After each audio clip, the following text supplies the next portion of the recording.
mag-set up nito ha. Ikaw na bahala mag-memorize. Nakaganyan na siya, guys.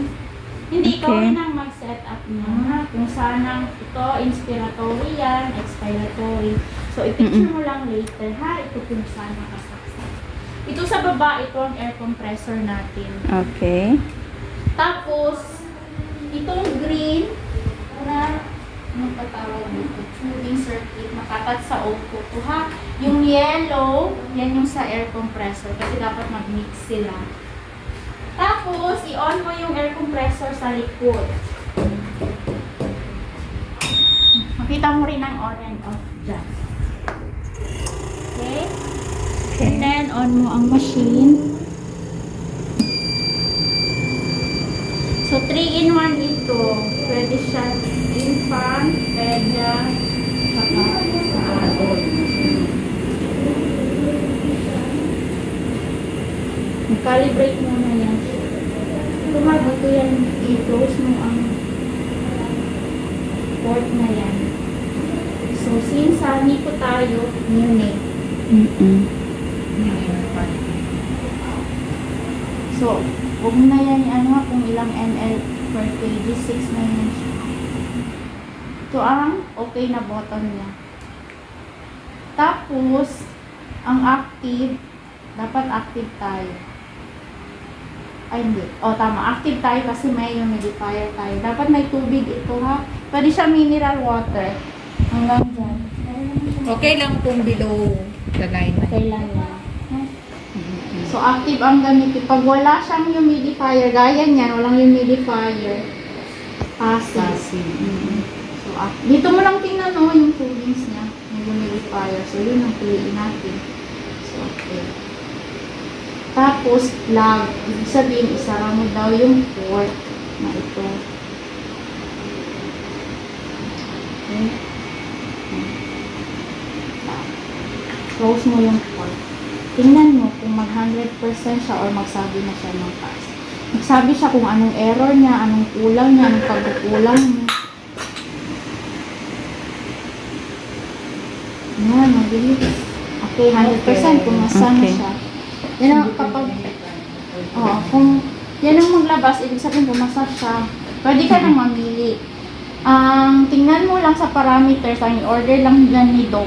Mode, rate, tapos yung PEEP niya, PEEP, and then FiO2. Ang rate is yung RR kumbaga, ang ilan ng ano niya. Ang FiO2, kung ilang percent, kung ilang oxygen ang ibibigay natin. So, dito meron tayong sipat dito na. Muna tayo sa usually na ginagamit na. Walang AC mode. Pero ang ginagamit, parang katulad din ng AC mode, yung SIMD, PCPL plus PSB. So, mode muna, i-set mo mode ha, kung anong mode yan ha, other mode, mga ganyan-ganyan yan siya. Tapos, balik tayo doon. So, ito, AC mode yan. Okay mo lang. So, yan ang piliin. Okay, mode mo na. Okay, ganyan. Sige. Mode, press control knob to start. So, start. So, yung sabi ko sa'yo, pressure, yan. So, yan sa ibibigay ni Doc, PIP ha. Ang ano niya, anong tawag nga dyan? Is SmH2O ha? cm per water. So, usually, naga 15 to 18. So, pressure niya or PIP. Makita mo sa order PIP ang isulat niya dyan. And then, flow. Ang flow or rate, yan yung RR kumbaga, kung ilang rate, ilan ang respiratory na ibigay mo per minute. So, like for example, 30. Yan. Set mo dyan. Doc, anong PEEP niya? Sabi niya, 4. Hanggang 5 na, usually 4, 5. Okay, 4 sabihin mo. Tapos FiO2, ito ang O2 niya. Ibaba natin ha, para hindi maubos ang O2. Usually, kapag talagang nag-restart, mag-start sila ng 100% talaga dyan. Pwede ka mag-win kapag okay si baby, nag-maintain sa 100% mo dyan, like for example, 100. Pero maintaining siya 99, 100. Pwede ka mag-win. For example, 90, 100. Pwede mo i-98 every hour. Kung nag-maintain siya ng auto-sat mo sa monitor mo is 95 and above. Okay. Pwede ka mag-win kasi toxic sa baby ang oxygen. So, dapat hindi laging 100%. Kung kaya na niya, ibaba ang FiO2 na tinatawag. Yun, babaan mo siya. Kasi kung maging mababa ka from 100%, naging 50 ka na lang, ibig sabihin improving si baby. Diba? Okay. Na-gets nyo? Kasi mag-start tayo sa pinakamataas hanggang mababa siya. And then, yan. Kunyari, na-set na. Okay, yan na ang parameters. Go tayo ng improvise natin na test lang kung okay ba yung tanggalin mo na siya. Ito, diretso na sa ETT, ha? ETT ka na yan. Kunyari, na-intubate na ang baby. ETT ito, ha? Kunyari lang ito na, ito ang lungs ni baby. Oo, So, makita mo dyan yung set natin sa Macbeth.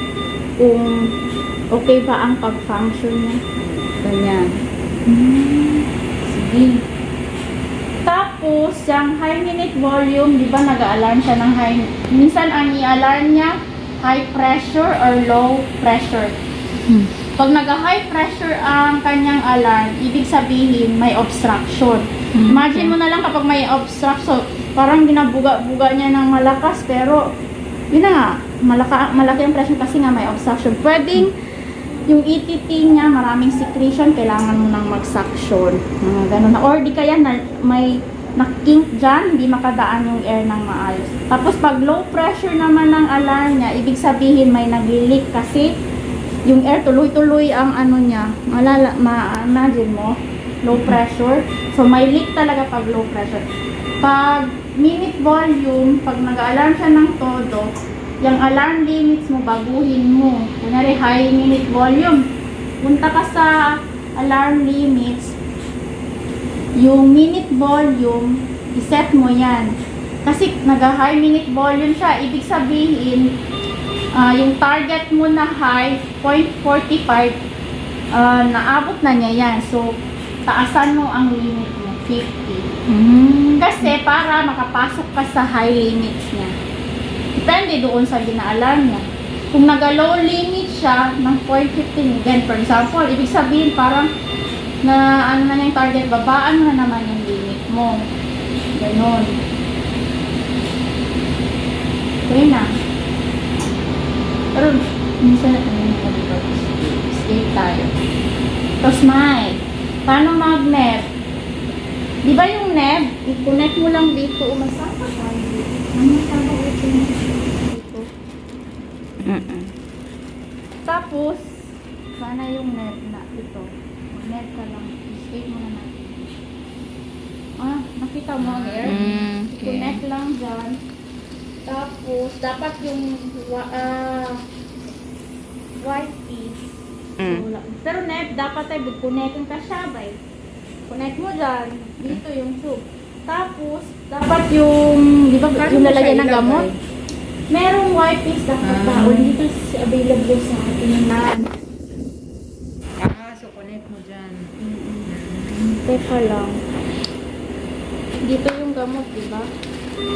Pero alam mo, ginanapan ko ng paraan. Hindi ko kasi siya hanapan ng compatible niya na White piece? Bali, ang ginagawa mo dito, ginalagyan mo pa ng... dapat matanggal ito.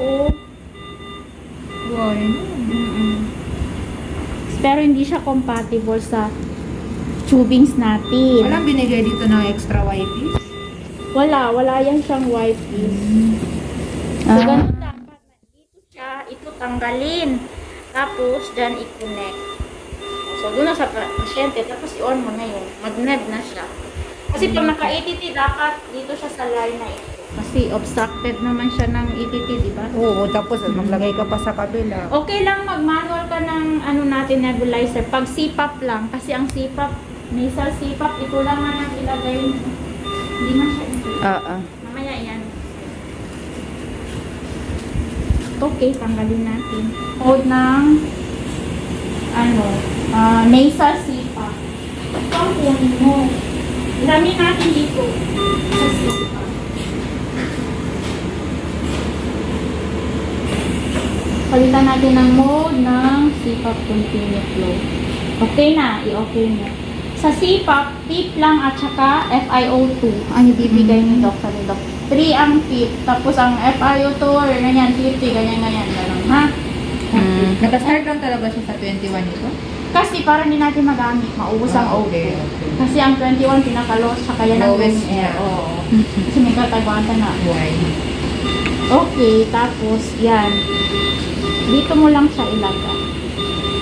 Tapos diretso na sa pasyente. Ah, okay. Ganyan na, ganyan kasimple ang tapos kung mag-ned ka dito, pwede ng manual. Ay, ito pinakasimple na gawin. O, CPAP, nasal CPAP, ha? Pwede ka mag-ned sa manual lang kasi hindi man siya Why? Kaya hindi na integrated. sa diretso. Ito, hiniram natin lang sa machine na. Ito talagang CPAP, ha? Mm. Pero pwede din niyang gamitin dito, di ba? Why? Itong ano niya, yung nasal CPAP. Mas stress ka lang dito. Mas stress. Wala nga. Ay, ano? I mean, kasi ito pang, pwede pang O, kahit pa paano may idea. Sige, patay natin. Kaya nga, pinapanood-panood ko. Standby. Press sign alarm mode. Tapos patayin mo na. Wala siyang parang ganyan Wala kasi siya yung meron- naga 5, 4, 3, 2, 1, wala. Hindi siya naga-shutdown, diretso lang. Okay. So, ganyan ang removal.